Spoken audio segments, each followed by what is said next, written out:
Gavin, thanks for the opportunity to sit down today to have a discussion with you on the heels of a video that was released about 1 week ago.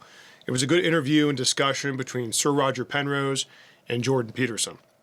I believe the title of that video was The Physics of Consciousness, and a lot of great discussion and topics within that particular video. That spurred on some conversations that you and I had, and thought it'd be great for us to discuss some of those major themes and concepts in that video and just see where it leads us. Feels like that video was really a great bridge into what Jordan Peterson studies and researches and your traditional physics or theoretical physics community. And I thought it was a great way of maybe building some bridges between the two and sparking a lot of really great discussion around those points. So maybe let's just see where that leads us today. Okay. Well, some of the things that interested me in the video was that Penrose brought up whether or not microstructures inside the brain can basically can account for some sort of quantum coherence as why and how consciousness arises. His position is that computation alone can't account for consciousness, that we'll never be able to turn a computer into a thinking machine. He sort of represents one view, the other view being that at some point there'll be the singularity between artificial intelligence, computation essentially, and being able to spark and give rise to consciousness.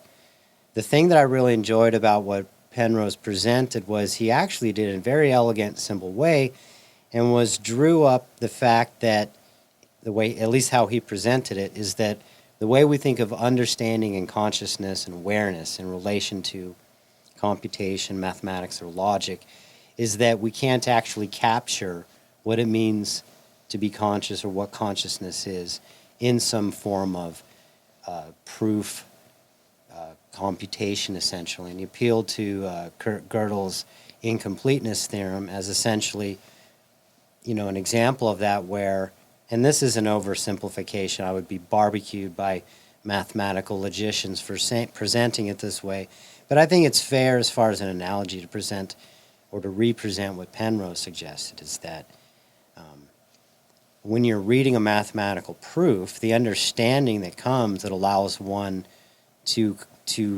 know that, okay, this thing is true, actually exists outside the proof itself, and it's within, what I would argue, the observer that's actually understanding the proof, such that what makes the proof work lies outside the proof itself.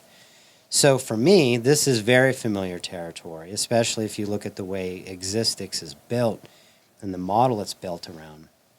And the school of thought that I come from, having a master's degree in consciousness studies from individuals from the Bay Area who are involved with computer science, the advent of a lot of new psychological theory, quantum mechanics, general relativity, you name it. And there's sort of essentially these two schools, one thinking that consciousness lies outside physical reality, that somehow there's a connection between the two, and that's sort of the mystery there. The other is that there's no such thing as consciousness, and that it's an emergent phenomena that just is a byproduct of computation or it's an epiphenomena of brain function. Mm-hmm. So what I liked about what Penrose is, in a way, he kicked the football to me because this is the playground of existics, literally dealing with the issues of how the Schrodinger equation fails to properly capture quantum mechanics in relation to the observer, how quantum mechanics and gravity are related, and what consciousness itself is. Well, and I guess that was two of the major points that we initially talked about, and let's kind of go down that path today, because the first one that I called you on the phone about that we discussed was, Sir Roger Penrose brought up the point that you could have a universe without an observer. Now, that's a statement. There's a lot of different ways we can take that. What does that even mean? Yeah. Well, let's talk about that. What does that mean? What does that mean? So let's get your perspective on that, okay, and then how that translates into the Schrodinger equations and everything else. There's a tongue-in-cheek thing I like to do with atheists, and that is that I say in order to be an atheist, you have to be a theist. Because what is the thing that you're denying the existence of? For if you have any means of referring to it, it has to have some sense of existence. Otherwise, what are you talking about, right? Right. And the counter-argument, oh, well, what about an asexual? They're denying sexuality, but I'd say, but they're not also denying the existence of whether sex is real. Sure. So there's kind of a fundamental problem with whenever you try to deny the existence of something. Well, if it doesn't exist, then how do you even know of it? Correct. Right? So this is where the idea that you could have a universe without an observer makes no sense. And I don't see any practicality to it either because, one, we are observers. We're stuck with that. So here we are. And two, why is that even problematic? And I think the issue is they keep trying to demystify the origins of science, the origins of mathematics, and try to find some sort of secular root to ground this stuff in. When the fact of the matter is, no matter what body of knowledge you study, when you take it to its end, you run into essentially three things: yourself, whether or not God exists, and infinity. And these are the things, ironically, that physics in its current stage struggles with. So I guess, why is that?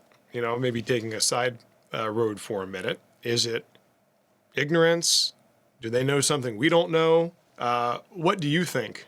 The problem starts with Descartes because he basically lived in a time where God, man, the soul, the spirit, salvation was the dominion of the church. So to start getting into, where does this stuff come from?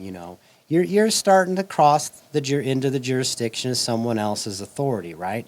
So the idea is if we separate mind from body and make mind, soul, and spirit the dominion of the church and just presume that God created all of the material world, then doing mathematics about sloped planes and rolling balls and things of that nature is really not threatening to the authority of the church.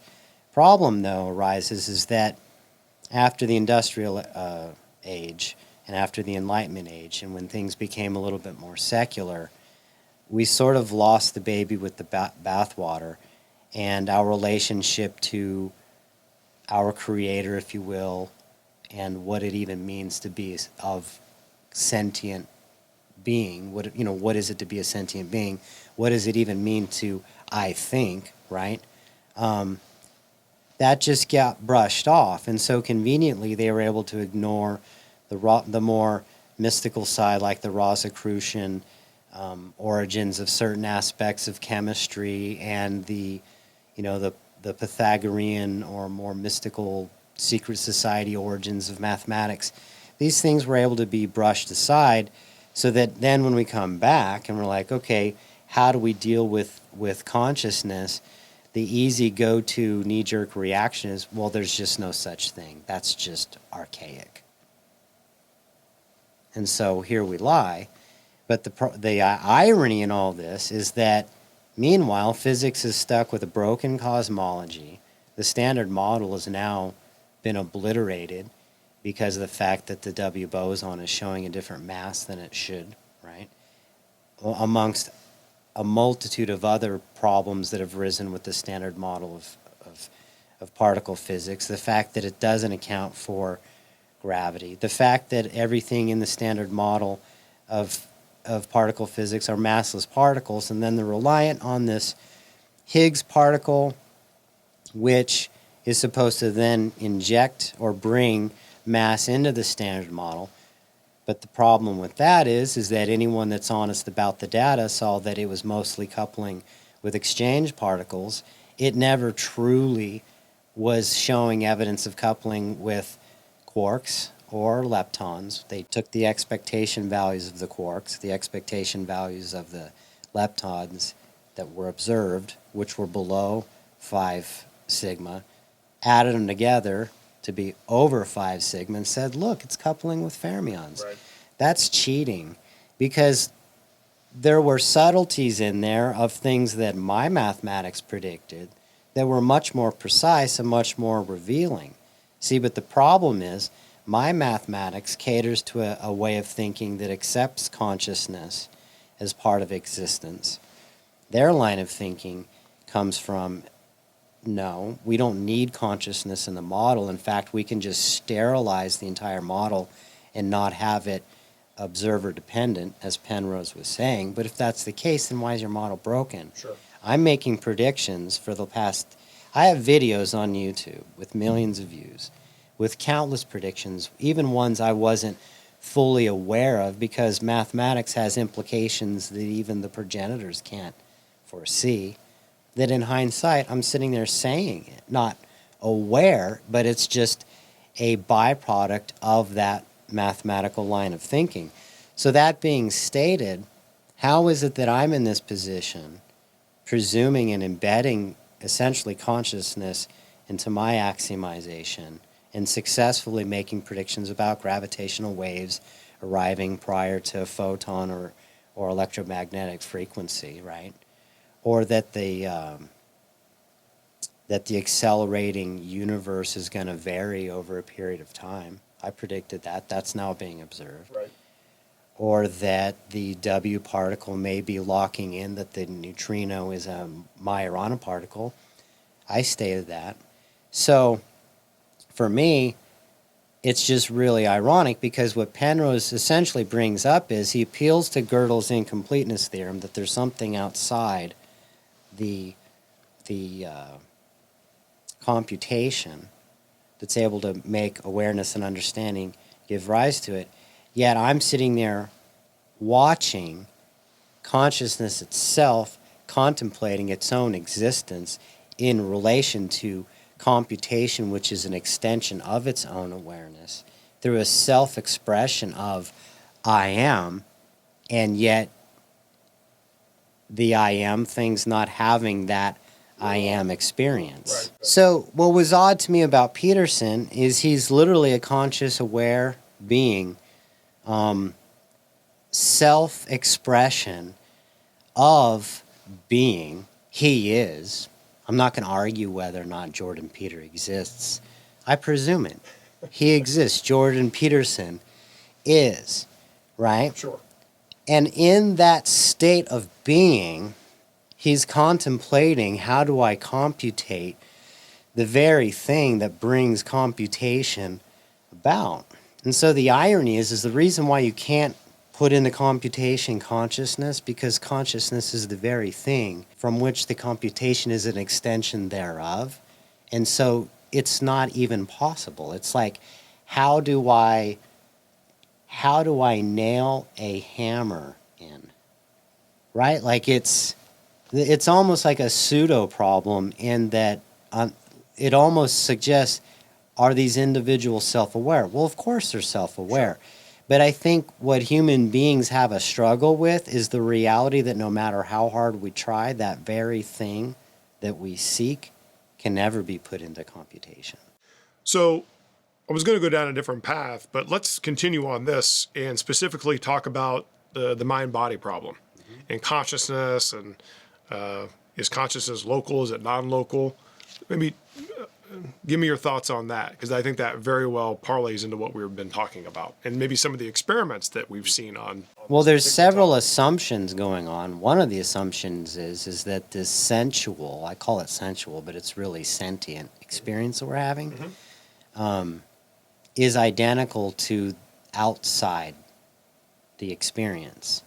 Meaning, we cannot argue that when we look at our hands, when we look in a mirror, this is all information coming to us through our senses. We can't argue that. And one thing I like about Goethe's color theory is that he shows that there's a differentiation between physical color in the experience of color, such that he was able to reduce all what we experience as color to nothing more than playing off of particular patterns of black and white, which would suggest that in the real world, there's like zeros and ones, if you will, of information that comes in through our senses that we then transdelineate into sort of a virtual, what do you want to call it? Analog, to basically help us navigate through reality, whatever that even is, because it only comes to us by way of our senses. So right away, physicists face the existential dilemma of that they're only operating within their own sensory frame of reference. So they try to go outside that by sterilizing their theories without an observer. Sure. So, but why? Why not just say, okay, it's just part of it and move forward? Because the irony is they land themselves at quantum mechanics with the dilemma of, here we are, here's a Schrodinger equation, doesn't make any sense of the wave probability distribution, but works as far as making predictions about outcomes in experimental, when you set up an experiment with what you should expect to find. Well, so let's talk about that, because we kind of circle back to it, and that's what I was originally going to bring up earlier. But let's talk about that. When people talk about, or the physicists talk about collapse of the wave function, maybe just do a really quick synopsis of what that means, why it's important, what the traditional thought on that is, what your perspective is on that, and how that sort of makes and creates our reality. I think the person who best captured this situation was Richard Feynman when he discussed renormalization and the fact that when you're adding up these probable paths, right, these possible paths. So let's say we have a particle moving from point A to point B. There's basically all these potential paths that particle could take. Well, it turns out there's infinite paths because in order to actually do a calculus equation, you have to run it, you have to do the calculation over the continuum, which means every possible infinite variation you have to account for. But the problem when they do that is they end up with infinite energy. What they did was we'll just calibrate the equations to match with experiment out to where it works, essentially, right? And then we'll just ignore... Lop the rest of it off. Yeah, just cut it off, right? And that's renormalization in a nutshell. It's a little bit more elegant than that, Yeah, right. but not really. Not the really. Elegance is the cover-up that's all they're actually doing. Right, exactly. So the irony of string theory is actually, unbeknownst to many, is an attempt to deal with the infinity issue with renormalization by basically creating a physical model that uses extra dimensions to basically fold all that extra energy up in on itself so it self-renormalizes. Problem with that is then they end up with infinite metaverse of potentially infinite possible variations of the universe, and which one is the correct one. So it's sort of like they're just kicking the can of this issue of infinity and consciousness and God down the road, hoping that if they just continue to kick it, we can just pretend it's not here. One of my favorite examples of kicking the can is, are neutrinos massless or not? Well, if they're massive, problem with that is that they travel the speed of light. So now we've got problems with, does the Lorentz transformation need calibration, right? Or do we just straddle? Well, we don't know. Maybe they're massive, maybe they're not. Maybe the standard model works, maybe it doesn't. Maybe the cat's dead, maybe it's not, right? So they can just keep straddling it, but that's where the data with the W particle, the reason why they're like, oh my gosh, it's broke the standard model, is it's locking them into, okay, neutrinos got mass. How are you going to deal with neutrinos traveling light speed? That's problematic. But interestingly enough, when I rolled Existix out publicly the first time was when that initial problem happened. And then what I sat on was when the gravitational waves started arriving sooner than electromagnetic radiation, which that matches my stuff perfectly. And so what this boils down to is what I would argue is that the problem with physics, the problem with understanding consciousness, the problem with gravitation, the problem with with issues in quantum mechanics all actually are the same problem, and that is, who thought time as a one-dimensional mathematical structure would work? That's almost embarrassing. We have topology, we have all these just manifolds, you name it. You can, mathematical structures beyond recognition, yet we're just going to time, the most mysterious of all phenomena, that's just this one-dimensional thing that we're going to put as little attention to, but just stand back mystified by. It's almost, I hate to use the term, but it's kind of retarded. So was Einstein's theory of relativity, am I right or wrong? I seem to remember thinking that he almost alluded to the fact that there needed to be two dimensions of time. But let's just look at a couple of things. It's the time component in the Lorentz transform that actually is why space-time curves. And you can't have space curving, ironically, because you would lose invariance. Only the time component is what's changing, not the spatial component. So you'll see all these great visuals of the warping of space-time, but that is a misleading analogy. And I think the best example of where that misleading analogy rises is gravitational lensing.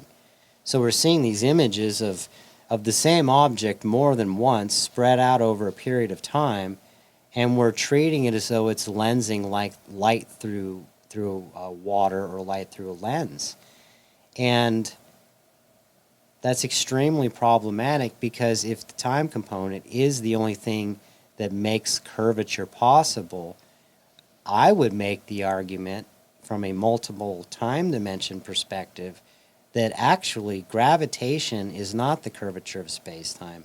It's actually temporal proximity is what I would actually say gravity is. I treat mass as temporal in nature. Okay, so one of the thoughts I had was, let's go back to the gravity wave or the graviton, and we'll talk about that here in a minute if those are a thing or not, arriving before the photon. So if you have a graviton or a gravity wave permeating or traveling through intergalactic space, we know that space isn't empty. Right, so when we talk about light travels through a vacuum, I guess the first thing is, how do we define a vacuum? Vacuum is traditionally thought of, there's nothing there. But we know that that's not the case in space, right? We know that's not the case. So is it a matter of the graviton or the gravity wave is not impacted by the quantum fluctuations in interstellar space, and the photon is? Or how would you then explain what they have found between their experiments and how they're interpreting their experiments, that the graviton is arriving sooner than the photon? And how do you mesh it with what I just brought up, which is they're traveling through a medium, the graviton and the photon, or the gravity wave and the photon? What impact does that medium have on it? Well, you basically stated it. For quantum mechanics to work, we have to assume that photons couple with vacuum fluctuations. It's essential. It's part of what the whole problem with renormalization is. That whole infinite mess actually essentially is the vacuum fluctuations interacting with that particle. Okay, it's just, what do we do with that whole infinity thing? I bring extra dimensions of time in and deal with all of this in a very simple way, because if I'm assuming that mass is temporal in nature, and I'm going to use 3 dimensions of time to account for mass and other things, I can just along one coordinate allow those infinities to go, and that has no effect on mass. It only has an effect on that particular coordinate of time. And so how do I do that? I think what I would actually have to do to make sense of this is just kind of explain how to think in multidimensional time. Sure. Now, when I'm saying 3 dimensions of time, I'm not saying three perpendicular directions of past, present, future. Not at all. I'm actually saying that this concept that we have of a line, where on one end it's past, on the other end it's future, and then somewhere in the middle is a present time. I think that model doesn't work, and I don't know why we cling to it. It's like everyone's used that for so long, we just assume it. And I'll give you an example of why that's a broken model. Let's take a photograph or an image frozen in time, right? Well, the way you know that image is frozen in time is because time continues to flow outside that image with that image still frozen. So the irony is the way you know the way you know that image is frozen in time is because there's a sense of time that still flows outside the frozen aspect of that image. Sure. Okay? So let's go to the opposite extreme of that. Let's take one of those strobophotic, whatever they call it, where they use the strobe light to basically capture motion in a single frame, right? Yep. You'll see like a guy swinging a golf club, Yeah, the golf right? club. Mm-hmm. That's capturing what we would say past variations of the present and future all in a single moment. So you can actually take a single frame of the guy swinging the golf club and all the frames of the golf clubs being swung together and actually create sort of like a timeline, right? But what's interesting is that timeline has extension in the direction of the present moment because I can change the angle of inclination of those periods per present moments to determine at which rate the speed of images go by, right? Kind of like changing shutter speed on a camera. And it doesn't feel natural at first, but if you stop and think about it, you really can have the past, present, and future in an ever-present moment of time in one direction and an ever-present moment in another direction, and they go like this. And then as you change the slope angle between those two vectors, you're changing the rate of time. And then obviously, in these two areas up here, we could just assign Lorentz transform, and now we have a two-dimensional time analog that we can delineate between special relativity and the two-dimensional time model by simply making a metric. Now, acceleration and gravity are supposed to have equivalences, right? Acceleration has a second-order time derivative, t squared. Wow, that's interesting. Time squared. You mean two-dimensional time? So there's all kinds of places in physics where it's highly suggesting that we have to look at time in not a single dimension. Right. Just letting it be for a moment that we could have a two-dimensional analog for time in relativity. The third dimension of time is super simple. Let's just layer, those two-dimensional planes on top of one another, and that just essentially works as a scalar where we can scale it up and down. We can even, go past the origin and flip it, Sure. right? So three-dimensional time's not that counterintuitive. But what ends up happening is that passage of time is what gets associated with acceleration and mass.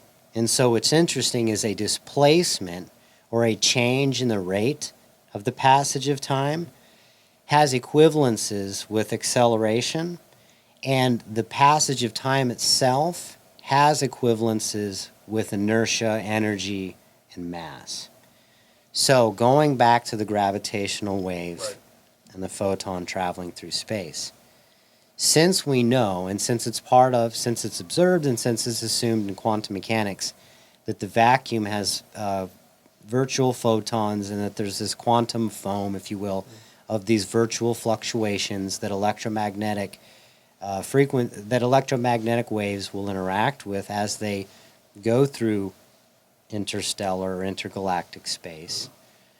Because gravity doesn't couple with electromagnetism, the way we know that is because the force is too weak, right? Right.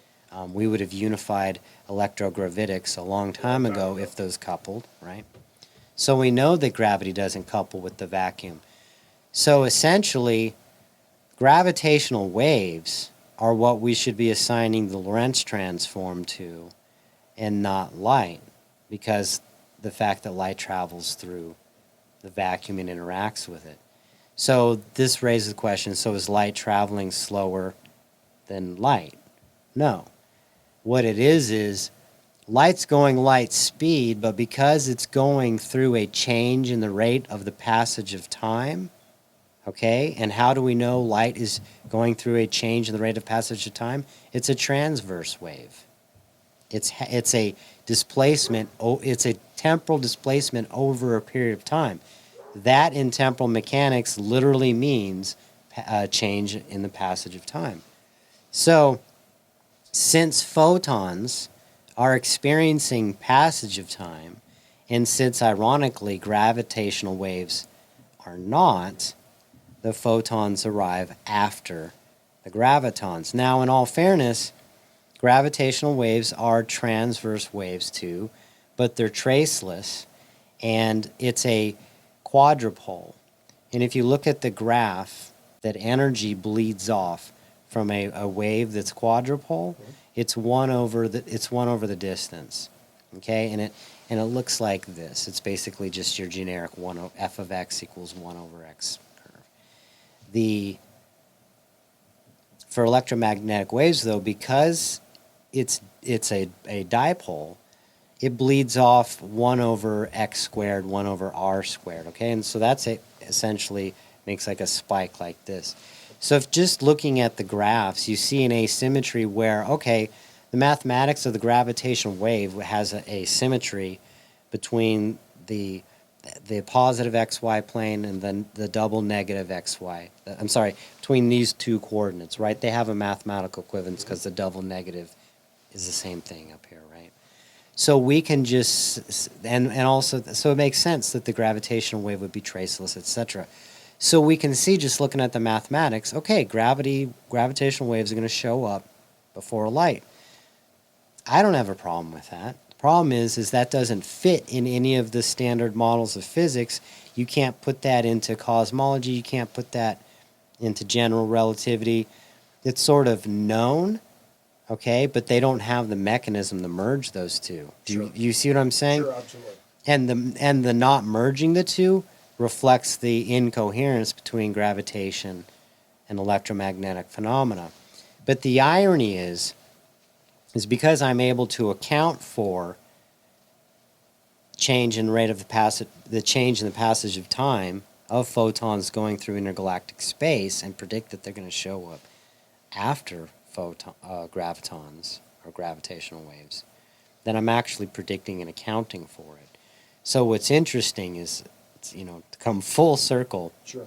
What I'm actually saying, in another way of saying it is there was no apparent redshift observable in the gravitational wave, and so I could make the prediction was what we should expect to see is that when we have the collision of when we have neutron stars collide near us, the gravitational waves and the electromagnetic waves will show up essentially at the same time. But the further those collisions occur, the bigger the gap between the gravitational waves showing up prior to the electromagnetic radiation will occur. And that difference represents the change in the rate of the passage of time over the period of time that it takes for that radiation to come to us through 3 dimensions of time. Well, and you alluded to or said earlier about how this was a big game of kick the can down the road. Excuse me, but also I would say that it's a game of whack-a-mole because they explain things certain ways or just don't explain things, and it creates other question marks in physics. And physics is a huge crossroad and has been so for a long time. And although there are breakthroughs, it seems like we should have progressed a lot more over the last 50, 60 years than we otherwise have. And so, I think that that's something to be said for that. One of the things that I wanted to clarify with real brief or clarify real briefly with you is your thought on, is there such a thing as a graviton, or is gravity solely a wave? Are these Right. particles we're looking at so we can plunk into the precious standard model, or is it just a wave? So there's three experiments that the results thereof drew my attention. One, the graviton showing up early, obvious. That's from 2017. But two others happened since then that drew my attention. One is they now have what they're calling the Cosmological Crisis, which I predicted in my my last video. The perfect cosmological principle. Yeah. In that video, I state that the rate of the passage of time varies over the history of the universe. And that's exactly what they're observing right now. And they're scratching their head going, well, what does this mean? Is gravity a variable rate? Well, at my video, the evolution, was it the Evolution of time? evolution of time video, at the end of that, I have the metric and everything for having a variable gravitational constant, if you will. So these are all things that I've been sitting around waiting, hurry up and get those experiments done so that I can go either yes or no with these mathematics, right? So between the cosmological crisis, the graviton showing up prior to the photon, and now the W boson showing a little bit more mass than it should have when it's generated through proton-antiproton collisions. What I now see is that, okay, this means that the neutrino has to be a Majorana particle, which is fine because I can bring the existence equations or temporal mechanics into the standard model and deal with that. Mm-hmm. That's what it did in 2012. But what that also does is it means the fundamental particle for the Lorentz transformation is not the photon, but it's the graviton. Okay, once you kind of wrestle with that, you realize, okay, it's not the graviton because the photon is the particle. That makes no sense. So what it means is the following. Gravitational waves move at the speed of light, but the photons are slightly behind, okay, because the photon actually is the particle. So I'm going to say there is no graviton. But the problem is that photons don't have mass. So the photon's not going slower than gravity because it has mass. It's going slower than gravity because it has it's going through a slower rate of the passage of time. Okay? And that change in the rate of the passage of time over a period of time with the present time makes a triangulation. Okay? That basically allows me to suggest that, okay, there is no graviton, there are no axions. The photon is essentially the particle of gravity. But what it is there are no gravitational waves. What we're calling the gravitational wave actually is the probability distribution of an event propagating through the universe at the rate of collapse, so that once you actually see what that phenomena is, you are that probability reduced to that particular scenario. Which leads us full circle back to what we would call the collapse of the wave function, correct? So what I'm arguing is the gravitational wave is the wave function that collapses of the electromagnetic phenomena that follows it. Sure. Do you see what I'm saying? Sure, yeah. And that there is no space-time. There is no curvature of space-time. What we're actually seeing when we look out in the outer space is a collapsed probability of one particular scenario up to a certain point where the distances in time become big enough that we can actually start to see other timelines. So for me, what the gravitational lensing is not really a ripple in space-time. Rather, it's a ripple in time. and we're seeing more than one time simultaneously. But that's only possible if time has sort of a spatial attribute, if you will, being multidimensional. Sure. Well, I'm going to kind of parlay onto something here that will still probably get us back to where we are, but in the time we have left, I wanted to talk about something else that was said in the Penrose and Peterson interview, which at the very end, I believe it was Roger Penrose said that mass equals frequency. So mass equals frequency. Now that's pretty straightforward in a lot of ways, but let's think about that for a minute. So first of all, what is mass? What is frequency?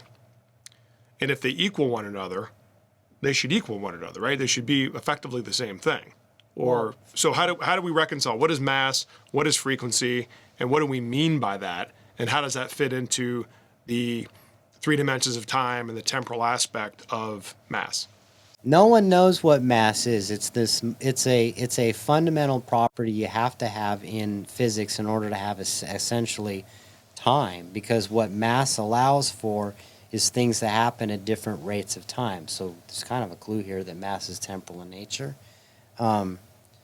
But in quantum mechanics, they basically, ignoring the speed of light as ignoring the units of the speed of light, you can basically make the equation E equals m.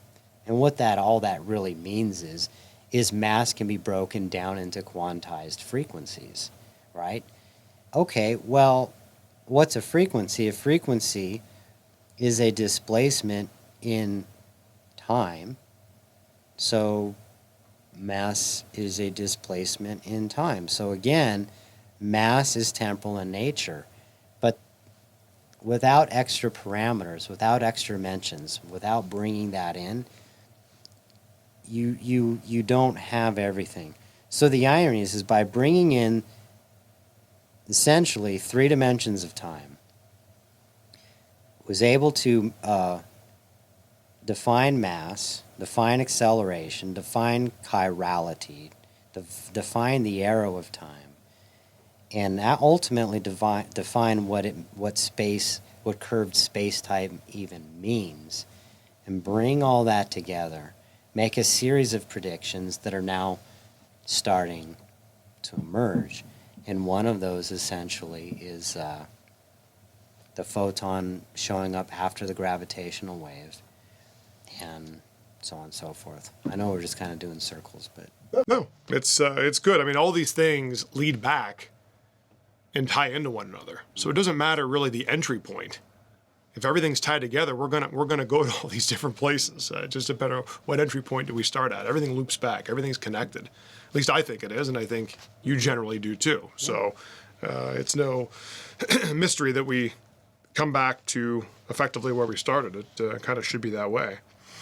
I think that was the majority of what we had spoken about, and I think we could probably do other discussions on a lot of these points. But I think the point of today's discussion was to just speak about the really great interview that happened last week. I know I was personally satisfied to see somebody of Sir Roger Penrose's caliber sit down with Jordan Peterson, who's somebody that I have a lot of respect and admiration for, have a ton of admiration and respect for Sir Roger Penrose. And there was some awkwardness in that video a little bit. You had Roger Penrose and how he sees the world, and Peterson how he sees the world. And some of it was a bit awkward. And so I thought it was very refreshing as far as that goes. And I hope to see more videos like that. And I also look forward to our future conversations on these topics, that we can dive into some of these on a more detailed basis.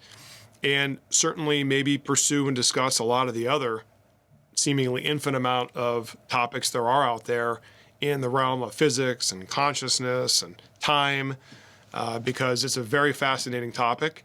And effectively, it's the pursuit of us trying to find out, what is this place that we live in? I think we're trying to reconcile our spiritual beliefs in with what we see is in the physical realm, in this existence and this consciousness that we are experiencing on a second-by-second basis. So what would you add to that, or what would you correct me on, or what would you maybe add to all that? I think the problem with all of this is that just because, Well, it goes back to the thing. It goes back to what Descartes did by reserving the concepts of God, consciousness, and meaning, and what does it mean to be, right? To the religious authorities. Mm-hmm. The problem is that you should be able to talk about science in a religious setting and that not be an issue, and you should be able to talk about consciousness, God, or what it means to have being in a scientific setting and it not be an issue.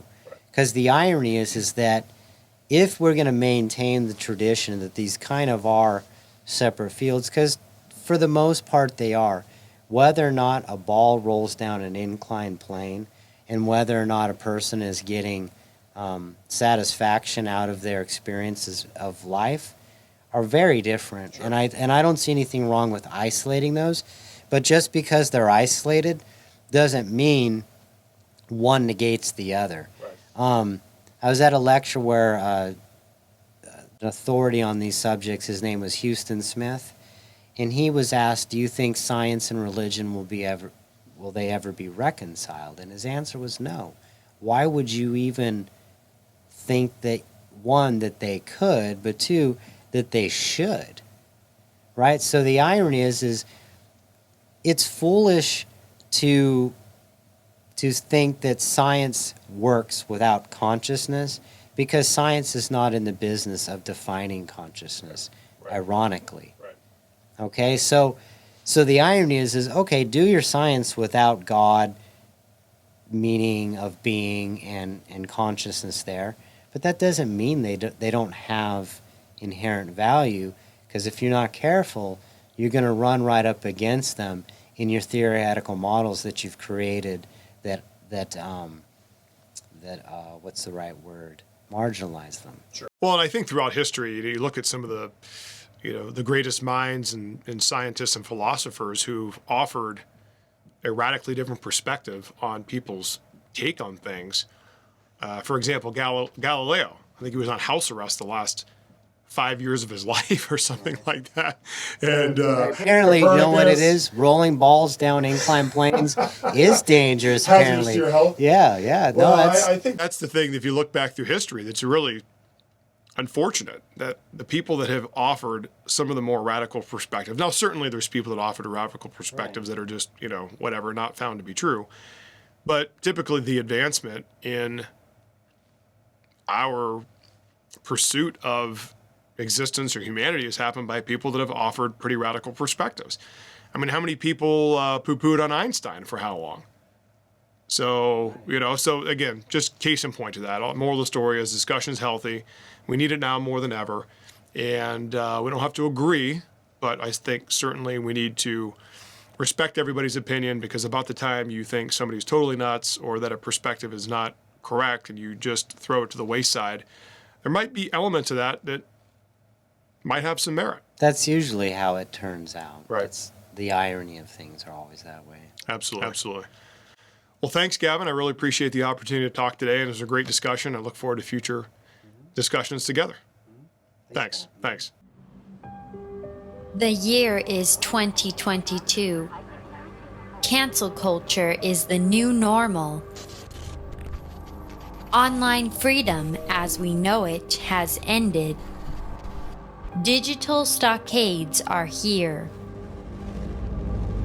All activity is monitored, stored, and predictively analyzed by a technological cartel. We're being converted into a digital resource, a digital currency to be farmed for metadata and loaded into a computerized combine, blockchained to a social engineering operating system. However, it doesn't have to be this way. Be part of a new technological revolution. Right now, 1,000 test pilots have launched themselves into a new digital frontier, a private network outside of big tech control. New technology with state-of-the-art digital engagement and never-done-before security and privacy features that are now operational. With Quick's digital engagement, entertainment, communication, and commercial exchange will never be the same.